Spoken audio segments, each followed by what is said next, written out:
me see here.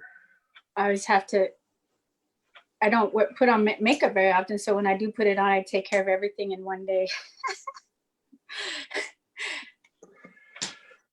Just that. Okay, you're live. We're live. Cool. Hey, welcome to, I think it's like we're on week 13 to the Native Wellness Power Hour. My name is Gene Tagaban. My Slinkit name is Kayao. I'm of the Duckdane Ton clan, Raven Freshwater Sockeye clan from Hoona, Alaska. Child of a Wishkatan Eagle Shark clan from Juan in Juneau, Alaska. I'm Cherokee, Tlingit, Filipino. On my Cherokee side, my mother's name is Summerfield. And before the trail, she traced our lineage back to Georgia, Tennessee, and North Carolina area. I'm of the Wolf clan there. And I'm also part Filipino, and so my last name, Tagaban, in the Philippines is pronounced as Tagaban. And my grandfather comes from Bantoc, my great-grandfather comes from Ilocos Norte. But that's a little bit of who I am, and we're the Native Wellness Institute, and this is our Power Hour. We're sponsored, this program is sponsored by the Indian Collective, Indian Collective. And so it's really good to be here.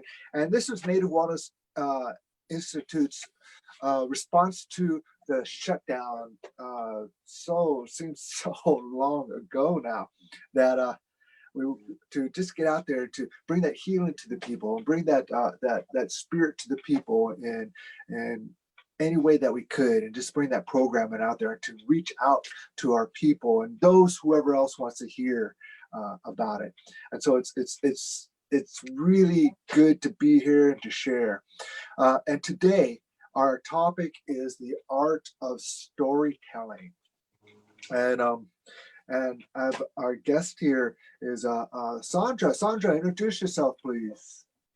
Singat lagang dito lang, good day, my friends. Gadao Kingwan, Hinudikaang. Little doll looking around is what they call me. It was a given name by my Eagle grandmother or great grandmother.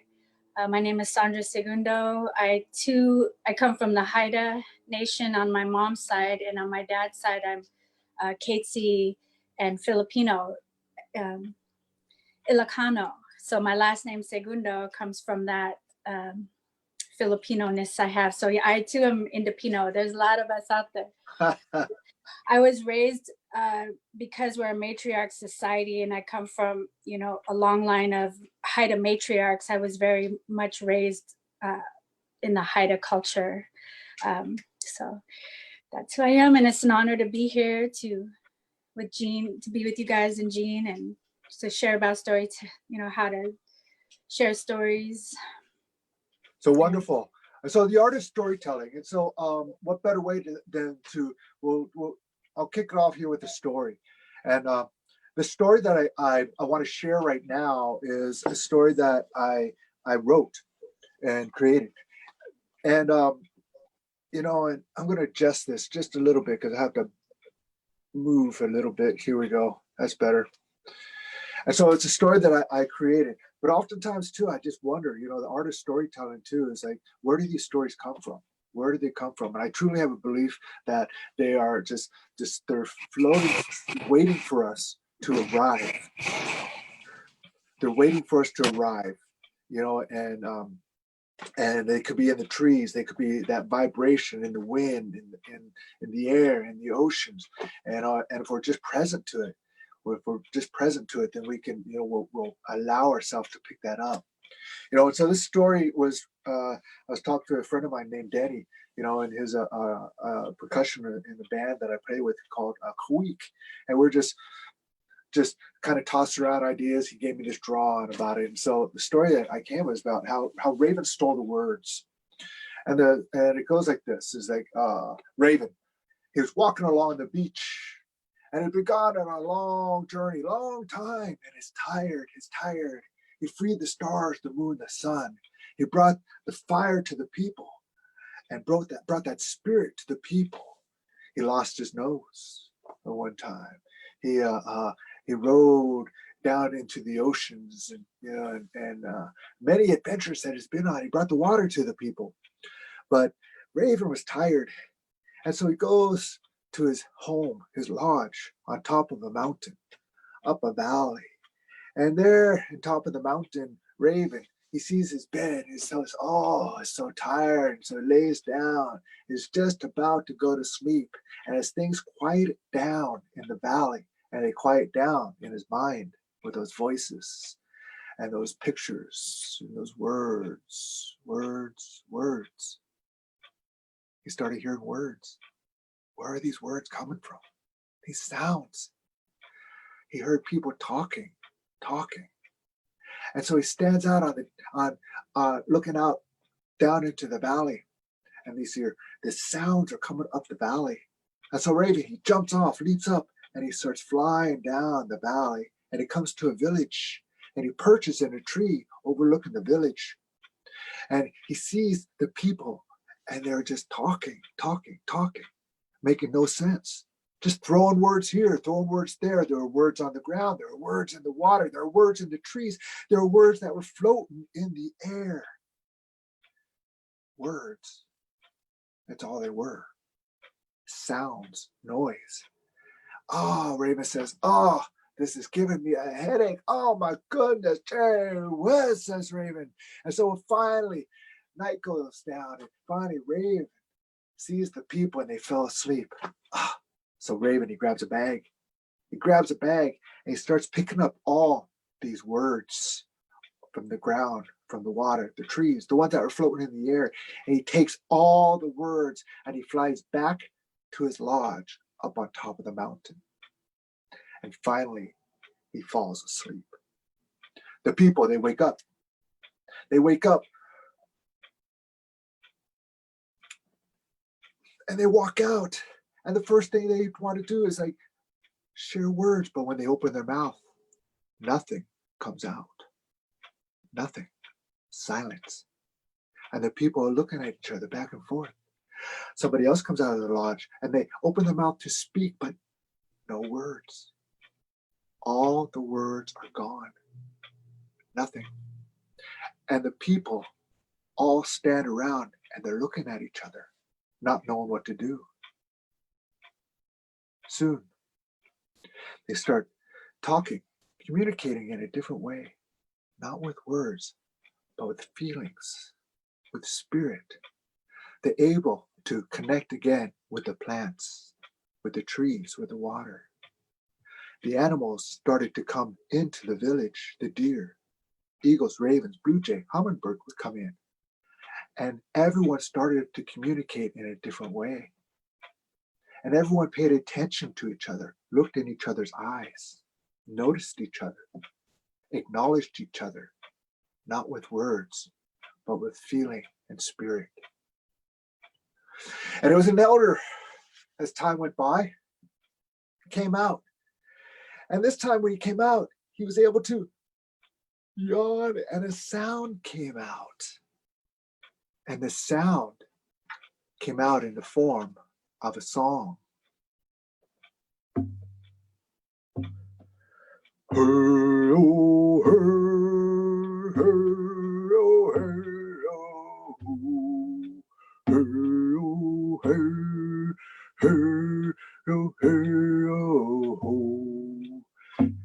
And the people started to sing.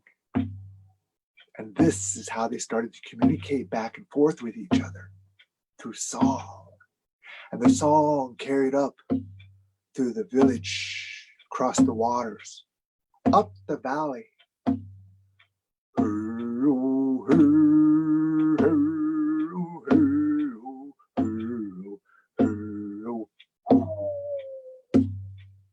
And Raven heard, what is that?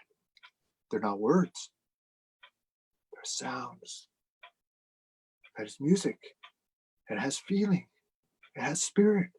So Raven flew all the way back down to that village. And he saw the people were smiling, happy, singing. Everyone, the trees, the water, the animals were communicating with each other. "Ah, this looks good," says Raven. Maybe I'll give him one word. So Raven reaches in the bag and gives him one word. Gunachish, thank you. Or Iksakwani, I love you. Whatever that word might have been. But the people took that word and they saw the value in using the words. They were careful on how they used the words, not just throwing them around anymore and using them without purpose. So Raven gave them more words and more words and more words. And this is how the people saw the value of the words and how to choose your words carefully, because they could float around like a fog. And if we're not careful with our words, you never know who's going to walk through it. It might be a child, or maybe an old one, or it might be you. And you never know what you might pick up by walking through those words that were not thoughtfully used. So this is a little story I wrote. And who knows, maybe I didn't write it. Maybe it was already there. It was just waiting to be told. It was just waiting to be told. And so how Raven stole the words. And anybody who wants, use that story, please. Please do. Please do. Please do. Beautiful. Yeah, and I was just that story. Just I was after Denny.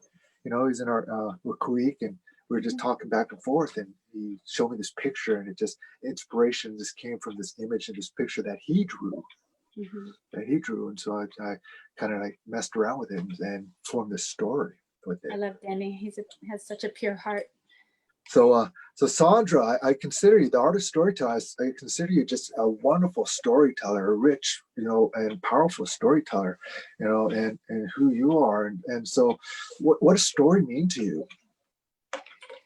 It really, I never really considered myself a storyteller, but I have been telling stories since I was little. And I started writing children's books using stories that were told to me by my elders.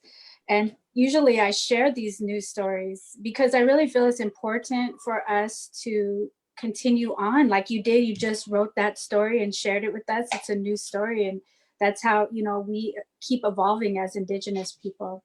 And so I'm always sharing news stories. So now I wanted to share an old story, and it ties into what you shared about, Gene, with the power of words and songs. And this is a old Mother Bear story. And our dance group dances this song, dances this story. So I want to sing it to you first, and then I'll tell you the story. Goes. Ah-ya, ya, ah, ah-ya, ya, ah, ah-ya, ya, ah, ah-ya, ya, ah, ah-ya,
I couldn't help but dance.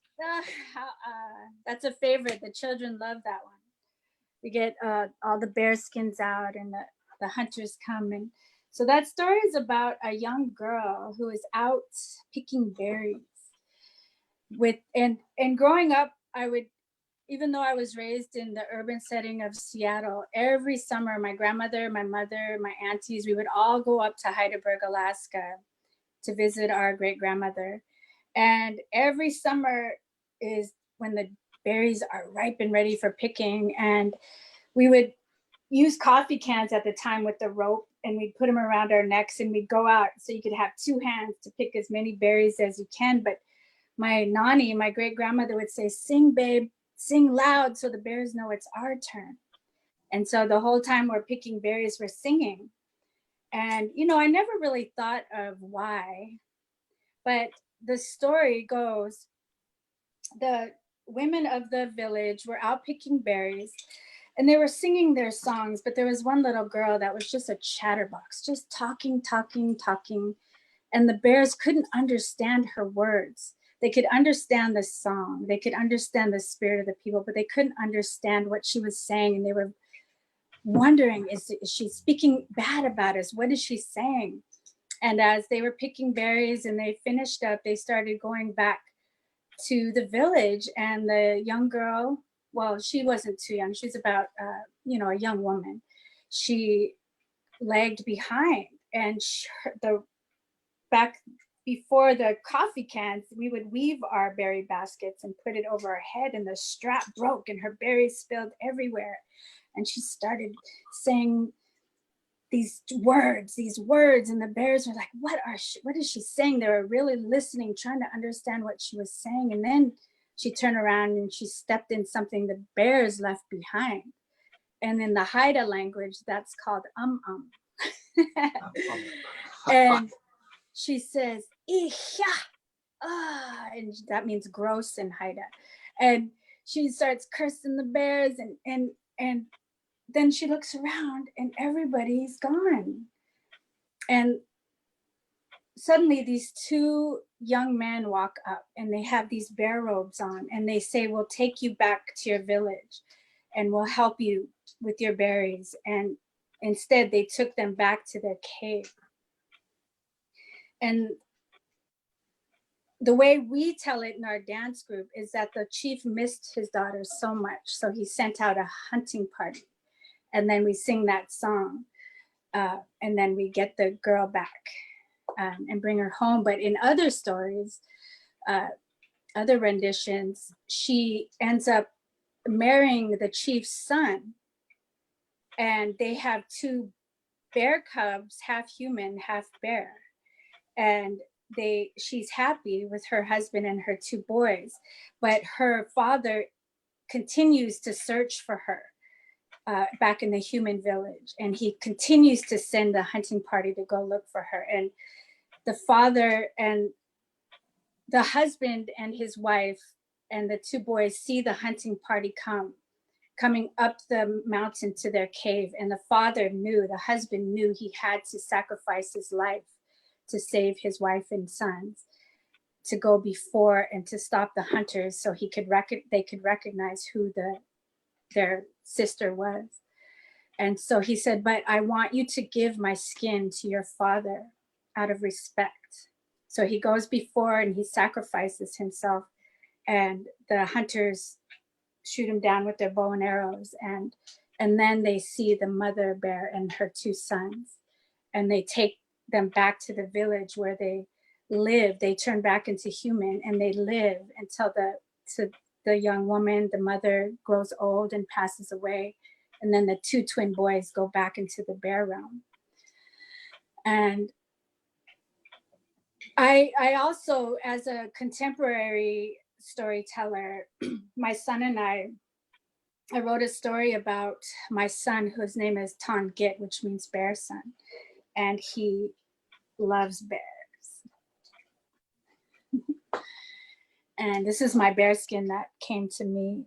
My father found it at a yard sale, and it came to me, a brown bear. So I wanted to bring her out to share her beautiful fur. But we're writing a story about, it's called Ton Git, and in the story, my elder taught me that, you know, a long time ago, before colonization, our shamans were powerful healers, and they were often two spirits because it could understand both male and female.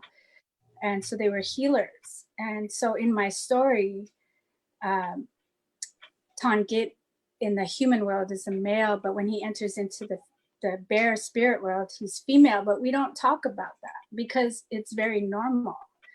And we accepted each other for who we were. And so, you know, taking all that I've learned from the stories from my elders and my dance group, turning it into a different kind of story of acceptance of who we are as individuals. And so that's the way I am, as what I do as a storyteller. You know, stories and words are so powerful, and songs, you know, I believe music is the universal language. And, you know, the silent march was so loud, you know, the march of silence, you know, where we're looking at each other and not using our words all the time. Blah, blah, blah, blah, blah, blah, blah, blah, blah, blah, blah, blah. Let's just be quiet and let's reconnect to Mother Earth. Let's reconnect to each other on a spiritual level. Let's sing together. Let's, you know, bringing the drums out. And, you know, just in this time where, you know, words have been so hurtful over the years. And so yeah, with that, it's like, you know, it's just a presence. I mean, just like the bear, you brought out the bear in that bear dance. You know, when you see a bear out there in the forest, you know, they just have that, there's a presence, that presence of strength. And where, you know, how do we have that today?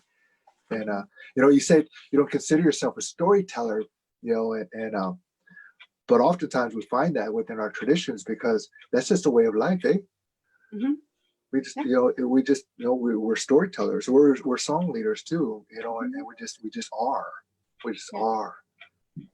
Yes. You know, and so so Sandra, in this time that's going on now in this world now, you know, with storytelling, what do you feel? What's the value? I know, you know, the value of stories nowadays and our old stories, because I'm pretty convinced that I've looked at some of our old stories, and those old ones who are so wise, you know, in my mind, they were geniuses, and they're so connected that they were able to see into the future for their people, and that they told these old stories, but they only told them in the frame of reference that they could explain things, the trees, the mountains, or in that way. You know, they couldn't explain like the long red snake that would be traveling. One way would be red, the other way would be white, traveling next to each other, where they're explaining the freeways going back and forth, the red lights, the long red snake and the white snake coming back and forth, you know, and then they talk about the black snake for the Mene-Wachoni during that movement too. And so these stories, and so you know, what do you think? What's your thoughts on the value of stories and nowadays, and our traditional stories and our contemporary ones that we evolve and we're telling these new stories too? Well, the old stories that were told to us by our elders always taught us respect for other living things, where the trees have a spirit, the ocean has a spirit, even the thunderstorm, the thunderbird is what I learned is a reflection of thunderbird. Lightning shoots out of its eyes, its wings are loud, you know, and those stories come from the people who lived around a lot of thunderstorms. And, you know, like in the bear story I just told, they took her back to the bear village and taught her how to be respectful to the bear people. And so, you know, growing up as an indigenous person, you hear about the killer whale people, the bear people, the tree people, the salmon people. You know, we're not the only people. Yeah. Bears are people too, you know, we're not, and humans have really thought of just animals and water as just there for their taking, just not having any life and not needing any sort of respect.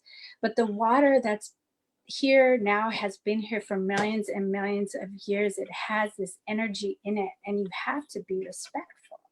You can't just Yeah. keep taking and taking and taking and not even realize that our mother is alive and breathing, and she takes such good care of us, and all the life that creator and creation created together is we have to work together, and we have to have balance. We can't just keep going the way we are, and the pandemic showed us that when we all stopped driving and working and we just took a moment to be still, life got to heal a little bit. The oceans got to heal a little bit. The plants got to replenish a little bit. And I don't, we know us as humans, and a lot of people are starting to become aware of the imbalance we're having. I really loved getting back into my garden, and learning how to grow plants again. I haven't done that for a while because I've been so busy just running around. And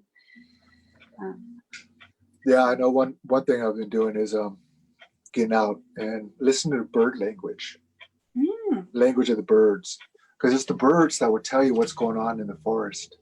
They have their calls, and they're always communicating with each other. Or if there's especially in the park that I live by, there's owls there too. And so the small birds are the robins, where they have a specific call when there's an owl there. If a hawk comes through the woods, there's a specific call that they call out to let you know that there's an owl. And if you spend more time out there, just listening. And that's one thing I learned too, is that as storytellers, my elder, Larry Littlebird, he would talk about, before we are storytellers, we are story listeners. We must listen first and hear the story before we can tell the story. Wow. So we're story listeners, and being open to hearing and listening to those stories being told. Just like now, so many people are telling their stories, and we need to listen to these stories that are being told, that are out there. And I truly believe there's a resurgence of those traditional stories too. Yeah. Mm-hmm. So you had something. What was that? Did you say Larry? What Littlebird? Is he from? What tribe is he? His Pueblo from New Mexico. I don't know if it's the same Larry. Is he an elder? Yeah, he's an elder. Well, I met a Larry. I thought it was Real Bird, but it might have been Little Bird.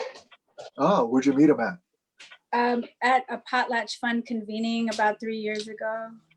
We both were doing language work, and we both ended up in the same language cohort. Well, he's a little Pueblo guy, and yeah. You would definitely know him, Oh yeah.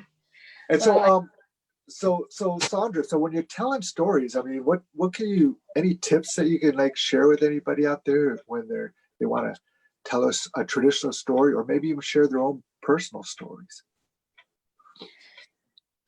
Just do it. Don't have any reservations. A lot of people are afraid to just put themselves out there. But everybody has their own timing as well. A lot of people have said they felt the cultural torch being passed to them.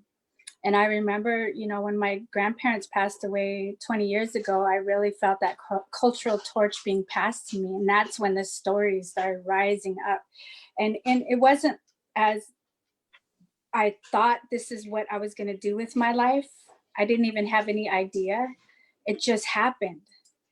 That's when I started singing and drumming and making regalia and writing stories and telling stories and really diving into the stories of our elders and ancestors. Having my grandparents there was like this cultural cushion for me. But and they were so rich with Yeah. stories and culture, and they spoke our language fluently. And now I realize why they didn't teach us our language, but they did teach us a lot. They did teach us a lot, and I heard it, and so I have it. I heard them speaking it, and so now it's in my DNA. Obviously, I mean, it's always has been, but it's coming out. And I think that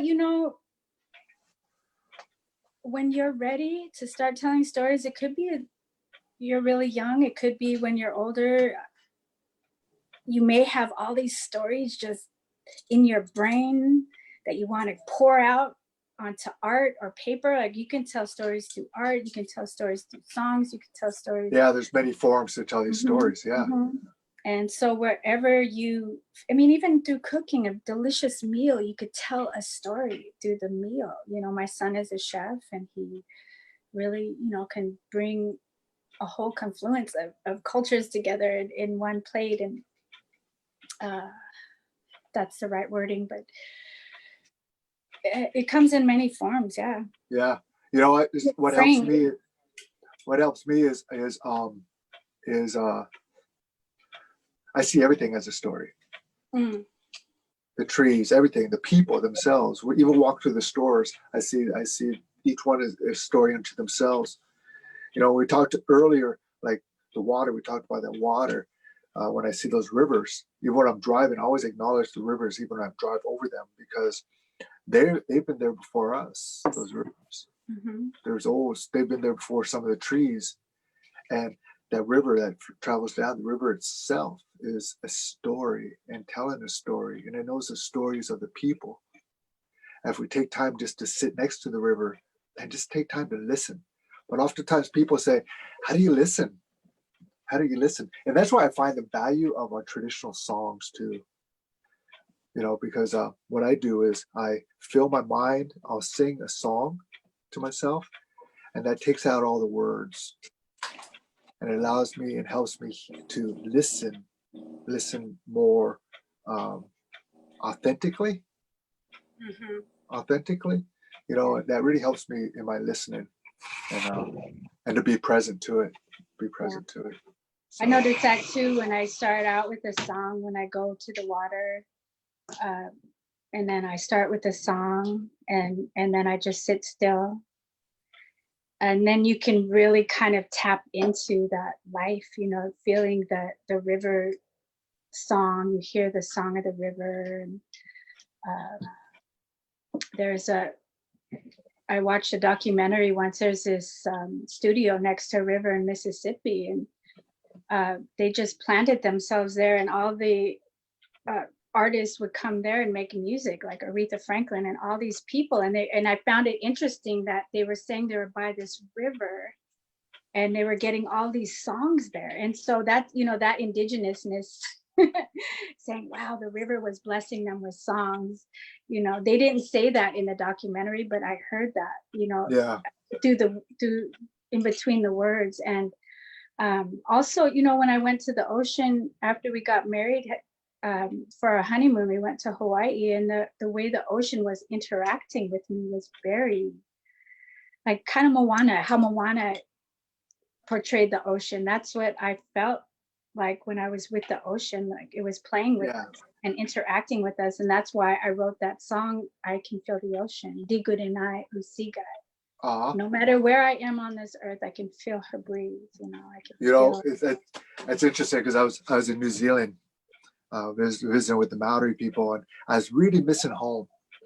And so I went to the most northern tip of the islands there, and right next to the water, and I just touched the water. And then after that, I was okay, because I could feel that, okay, this is home. This is all part of it, because I was missing Alaska at that time, and so far away. And so when I touched the water, I was going, okay, I'm going to be okay. Here I am. Hey, I want to share a quick story. Go ahead. Yeah. Well, I was just thinking about how, like, this water has been here forever. And then when it gets back to the ocean, when it gets all together like that, it just becomes one body. And Yeah, it just makes me think, like fantastic thoughts, just magical thoughts of the ocean interacting with the sea life and with us humans. And then it makes me sad that we just pour all our pollutants into the precious ocean. And if we looked at her as a part of us and alive, maybe we wouldn't do that. Yeah. And before I share the story, I just want to say one of the things about storytelling too is like to open our minds to possibility. Like our kids. So I love working with kids because their imaginations are just like out there, man. They're they're so out there, and it's for some reason when we become adults, it's like our imagination gets closed in, and like we got to be like grown-ups, whatever that is, but to be that childlike and to have that imagination and allow yourself to have the stories come and make stuff up, make believe it. I make stuff, I was talking to other people about stuff I see walking in the woods and stuff. And I tell people, but that's my hallucination, man. And it works for me. I love it. That's my hallucination.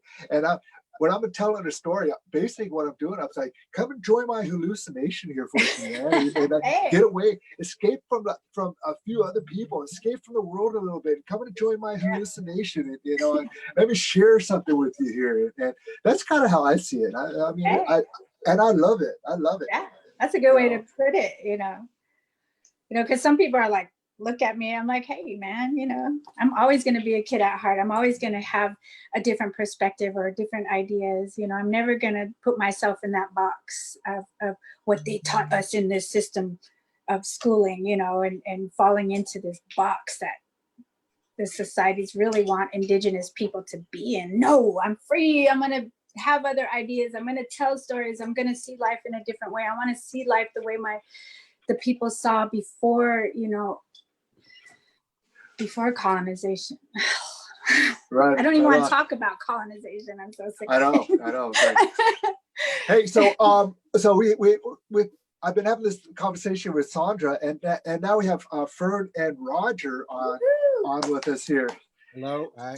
So glad that you guys could join in. We've just been talking about stories where we both shared a couple stories and about what inspires us to tell these stories and where do these stories come from, and these old stories, and contemporary story. The story I told earlier was one that I just recently wrote. Mm-hmm. And who knows, maybe I just wrote it, but maybe it was just waiting there for me just to take it and to tell it again. Mm-hmm. Maybe it was one of those stories that was just waiting there in the trees and the wind or whatever. And I am just going, finally, here you go.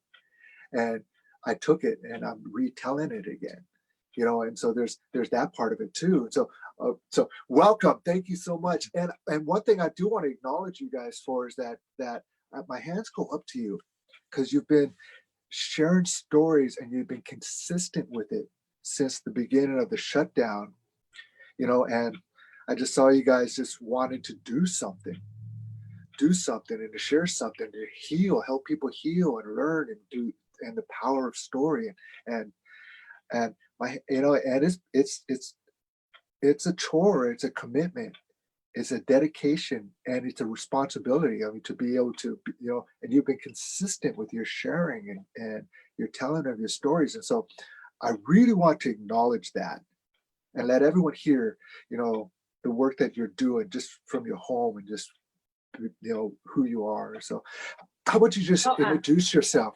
Introduce yourself and tell us about yourselves and share. First. Hi guys. First. All right. No, thank you. Hatning Siam. That means thank you, good people. In the language from my lower Elbow Clallam people, the Nexclayam people. Like a lot of our tribes, there's a story here. Our tribes we have mispronounced names.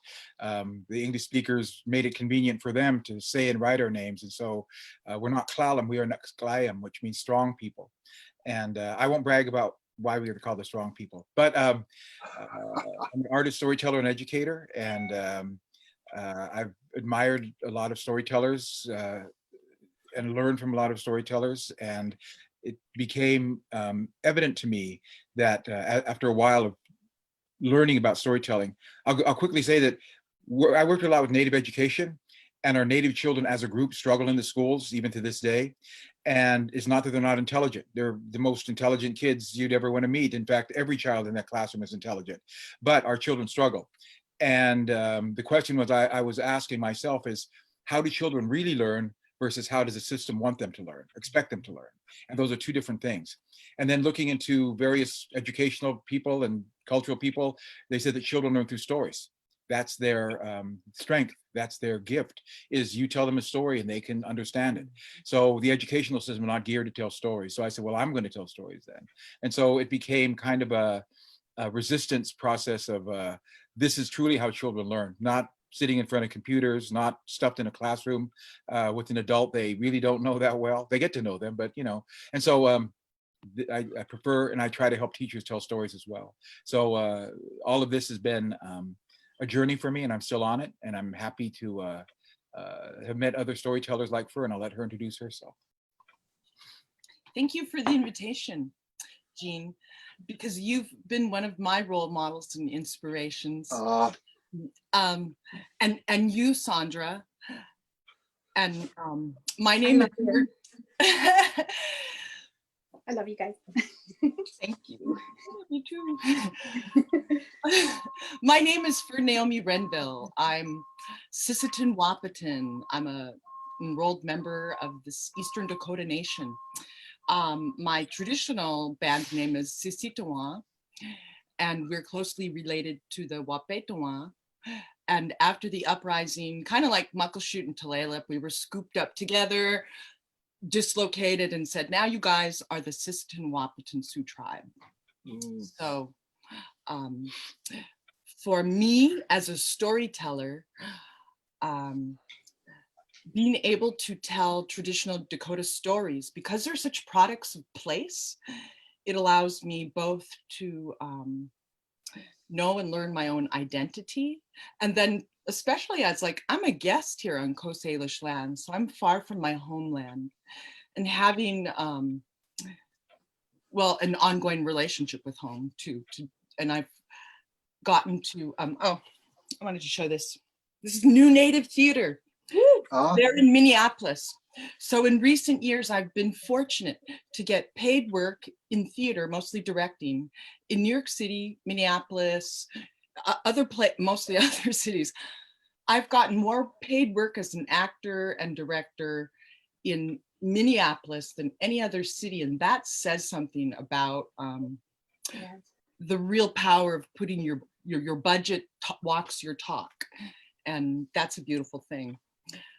So Minneapolis is my homeland. The Plains are the place where my stories come from.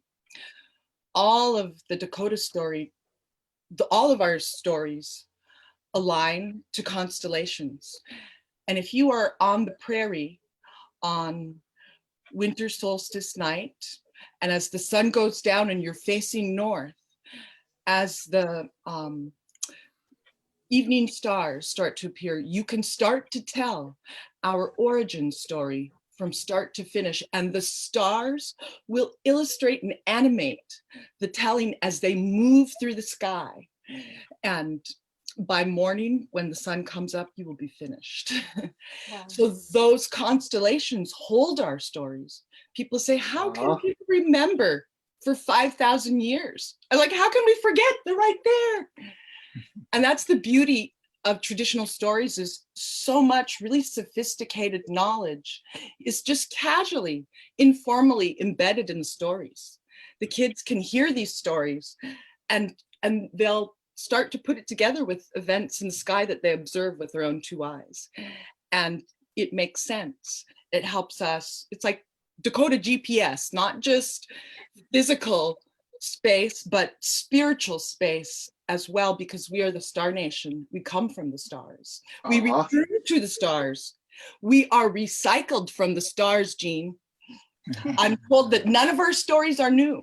These human stories are recycled. So, but I was also taught that the stories have not stopped coming to us.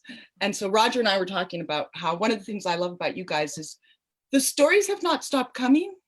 they have not stopped coming to us. And then, Uh, sorry to blab so much, but one more thing that is really important. I am learning more and more that almost all of those Dakota stories originally were not spoken, they were sung. And Wow, that that's this powerful. idea of the stories come in song form too, that's really important, that That's powerful. they're one and the same. I Yeah, love this conversation. We were just talking about this when you guys came on, and you just continued on with it. As Yes. far as this, just as far as spirit, just opening up our minds, and the song being the story itself. And the story I told earlier, that it was about how Raven stole the words, and because people were disrespectful of the words, and they're just throwing the words, and they're just spewed out all over the place. And so Raven took a bag, gathered up all the words, and the people had to learn how to communicate again without words, but through feelings, through spirit, and through song. And and then Raven eventually started giving them the words, but they were careful on how they used the words. And again, this is a story. Was it there? I truly believe it was there, just like you were talking about. It's just been waiting for somebody to come and take it and tell it again, Yes. and tell it again.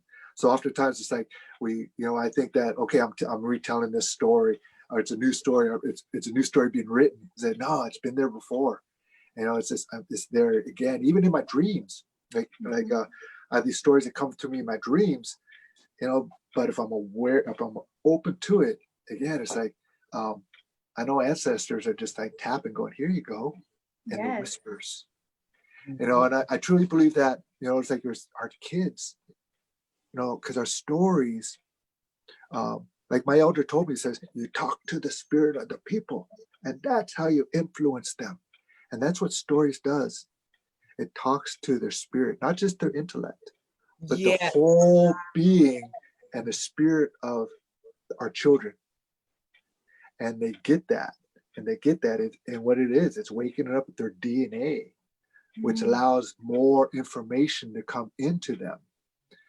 And that's not that Western tradition information. Is that deep indigenous information, learnings, teachings that comes from the stars, from the soil itself. memory. That Yes. deep memory. Yeah. I have a good story for that. I mean, just real quick, there was an old song. It was a reincarnation song that was lost, and people weren't singing it, and it started coming back to me, and I found a video of my great auntie singing it, and I relearned it, and I started singing it. And it says, when you put, cook food in the fire, you hear it crackling and whistling. That's me coming back to you. And so I just started singing that song.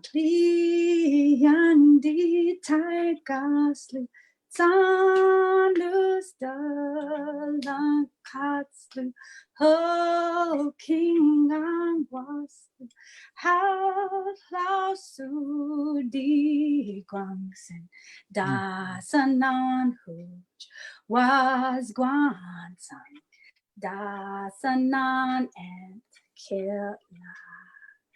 And it's amazing because now all of a sudden all these babies are coming back. Like my daughter is pregnant, my sister-in-law is pregnant, my daughter's friend got pregnant. It's like, oh my goodness, I feel like all these spirits, these elders are going to come back and help us, So 3 years ago, Creator put on my heart to pray for the future babies, and then that song came to me. So it's like, yes, our ancestors do whisper to us and teach us things and send us things. And I just love it when that connection is made, and it just feels so exciting. I'm so excited to be a grandma. Oh, I need to get Congratulations. together with my daughter. Your daughter? I said I need to get you together with her so that you can produce this I effect. even made her a little baby hat. all Oh, right. I'm Yeah, so sing your songs. I've thought Fern and I are working together now in terms of storytelling. It's hard to imagine not, because years ago, and I don't know if Gene, you guys have ever heard this, especially Gene, I was doing some storytelling in a class, and this young woman said, you tell a lot of stories about men. Do you tell any about women? Do you have any women's stories? And I said, well, yeah, but I don't tell. And then I tried to learn some women's stories, but then I realized, how can I interpret a woman's story for a woman? I need a woman to tell the woman's stories. So I'm happy to work with Fern because like all Native women, she's militantly Indian, militantly woman. And I guess you have to humble yourself to that. As a man, you have to humble yourself that this is the source of life. This is the source of spirit. This is the source of our culture. And so therefore, me being a man getting up and speaking for women, I suppose I could do it, but it would be a different message. And so I really want to hear a balance of the traditional stories that were told to men and the traditional story that were told to women, and they would tell themselves as well. I think that my own opinion is we've skewed the world where now men have power over everything, and what do? Whereas women give birth, they have the potential to give birth, and so therefore they hold this gift that is the most powerful aspect of life, and we should be in service of them. And that's what the old people used to do. Is Fern talks about how when a woman had a baby, that she was in isolation with how long? For a moon cycle, Like 30 or 40 days. 40 days that she would be alone with her baby and maybe a relative. So they would be the focus of this life is going to be good. We're going to start it perfectly. And now we have parents who are worried about how long should they take off work? When can they put their kids in daycare? That kind of thing. And so when you see how skewed the world has become, because men, I hope many of us can relate to that idea that a woman should be able to bond with a child at that length, with that attention from the community. We need to be aware of that wisdom. And I think that's one thing I talk about a lot. I'm not a wise person. I know that. I've looked at my life. Oh my God, how did I do that? But the wisdom that the stories bring to you, you can feel it. You can feel that this is the culmination of experience and knowledge and spirit, and it's called wisdom. And our stories hold those things. And I, as a person, the person that I am, can't say, oh, this is wisdom. People have to find it. They have to find that. And that's why they need to hear the stories over and over and over until they hold that story in their heart. And at that point in their life, they might be going through a struggle or something and say, wait a minute, this is that story. I've told stories for like 30 years. And every now and then I'll realize that story is me. And I'll give a quick example. Ant and Bear. Bear one's dark, Ant one's light. Bear's dancing for dark. He likes the dark. He likes to hide. He likes to sneak up. He likes to be cool and sleep all the time and be lazy if he wants to. But Ant wants light so she can work and carry on the meaning of living in the world. And so as I went through my life, I realized, I am that bear. I like the dark. I don't like light on me. I want to be private. I don't. Thank you very much. And so for me then, but that was after 30 years of telling that story. Finally, in the last couple of years, like, boom, I'm the bear. I prefer the dark. And in doing that, I've isolated myself and I've isolated people from me. And so now I have to take corrective action, right? Now that I know, what am I going to do about it? And so those are the kind of things that to me I really believe that for people to truly benefit as our ancestors did, we must carry those stories in our heart, not in a book, but in our heart. Yeah. Book, wonderful. But this opportunity we all have now to work through online Zoom presentations and whatever, a few years ago, I'd have said, I'm not going to do that. Yeah. Because you're missing the sacred breath, the breath that we share as we talk and tell stories and hear and communicate. It's not there. This is very close to it, but it's not the sacred breath. But where we are right now, I have to be realists. This is what we're going to do then. And we'll figure out a way to balance out the other things. But right now, the story is on a journey. I have to help it on its journey. So excuse me for lecturing it as well. But some of these things are very hard to explain to people until they do it. So learn and tell one story. That you start with one. 30 years ago, 35 years, I knew one story, Ant and Bear, that was it.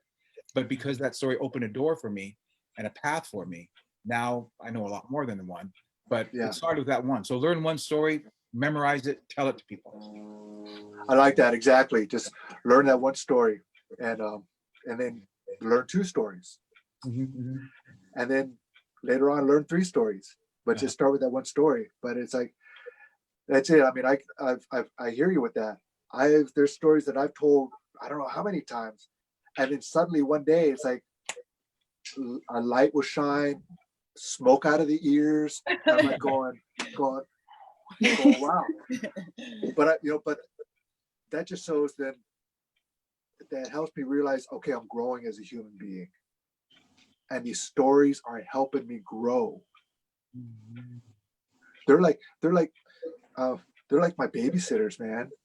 They're like there are stories of our elders, especially those old ones, and I like, and again, our women. That's why I wanted to have a balance. I wanted to have women on sharing stories, because so many times growing up, so much of it was men who were in the front, but it was always the grandmas and aunties, who you go sit next to them and they tell you these stories too, but there's that balance, yeah, because the power of the women's voices and their presence, their presence.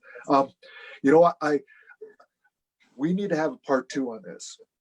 Part 2, because this conversation can keep going on and on and on and on. And that's why I tell people we're the storyteller support group, on and on and on and on, and so Nerds. yeah, exactly. When it comes to telling those stories. So any other last words? Because I know we're supposed to end at 1 on this, and just touching that, and any last words or thoughts you want to tell the people. One thing I want to ask you, Fern and Roger, is you've consistently been telling stories this whole time. What have you learned doing that? It was her idea. I was just going to hunker down and read books, but she said, we got to tell stories. Yeah, you're right. So I am so happy that she said, let's tell stories online. We didn't even know how to do it. I tell a couple embarrassing stories, but go ahead, Fern, you explain. It was partly because right up until the moment of shutdown, Roger and I wrote a play. It is being produced by Sound Theater. It's cast. We've had rehearsals. I was supposed to help out. Yeah. So I had been spending intensive creative time with other creative people and surrounded by people, like in the thick of it. So I went from that to 400 square feet with one other person. Yeah, fortunately, it was Roger. And fortunately, he's like the one person who could tolerate being locked up with me for this long. If I blink my eyes 3 times fast, send help. But so I was like, like I was prepared to sneeze and then it got stopped. So I had all this energy I needed to transfer. And I felt so helpless here. I just felt completely helpless. And as a mother with grown children and no grandchildren yet, I'm at a place in my life where I'm looking around and seeing young families of teens, people who are taking care of grandchildren or elders who are really struggling right now with all of the responsibilities. I feel pretty free and easy. We only have ourselves in our immediate circle to take care of. We do have grandchildren and children around, but nobody that we're responsible for on the daily. And I just wanted to help. But the thing I've discovered is that this is not altruistic for me. This is my salvation and sanity. It has been everything to just regulate my system every day by dropping into the story zone. It calms me. It soothes and centers me. I need it more than you all. I really do. And I'm so grateful for the audience of people who are ready to listen. Yeah, I'm right with you there, Fern, as far as oftentimes I do this. And I was telling Sandra earlier that I like my hallucinations. I like that world, and a lot of times I do this for me, and I'm just inviting people in. Come and join me. Come and join me in my hallucination, which works pretty well for me. That's when we flow in the gifts, when we flow in the gifts that Creator gave us, it heals us. And when we don't do what, flow in those gifts, and we just start feeling all, I don't know, pent up inside. And so I can relate, singing is that outlet for me as well, and it's an honor that you guys invite, Gene, that you invited me to, share. So Thank you. How? Gonna chish. I'm huffing the storytelling fumes here, guys. Shoot, you know what? The thing is, this program is only supposed to go from 12 to 1, and we've already hit 1 o'clock. All right. You know, all and right. We it's know Thank that- you. We know it too. If you set up another one, we'd love to join you again. Yeah. We didn't even tell a story. That's the thing. Yeah, exactly. Story, man. We've only told 2 stories on here so far. All right. and We'll go all back the rest of into the your time is stories this. then. All right. And so tell us when we can, where and what times you're going to be telling your stories, Roger. We are Monday through Fridays, Facebook Live, 7 to 8 p.m. Pacific Daylight Time, whatever. Yeah. 7 o'clock Seattle time, and it's for an hour. And we're trying to expand from just stories to maybe some other cultural things that might spin out of the stories. You know, more like plant information from the plant stories, more like transformational information through this transformative aspect of story. So we're trying to add a few more things and also tell some stories from our own life as well, because that's an important part of telling a story, and storytelling are 2 different things to me, but they're equally powerful, and we need both of them. So for me then, people can join us 7 to 8, Facebook Live, Roger Fernandez, with an S, not a Z, Portuguese, not Spanish. All right. Then, we're happy to see anyone join us, and that's all we do, is just tell stories for an hour. Right on, right Okay. on. Sandra, how can we find you? My website, sandrasegundo.com. You can see I have a new gospel album out that is free for the community digital download. It was released right when the pandemic started, and we need a lot of prayer songs out there. So I just, and then if you want to buy my books or hear some stories that way, there's another way that I tell stories as well. All right. Awesome. Okay. So let's continue this. We'll set up instead of like a last minute thing. I don't like. Thank you so much. Just like gave you guys actually I didn't even give you a call. I just like messaged you. It's like, You know hey, where you to guys find us Where now. are we going to go? Yeah. I mean, come on, man.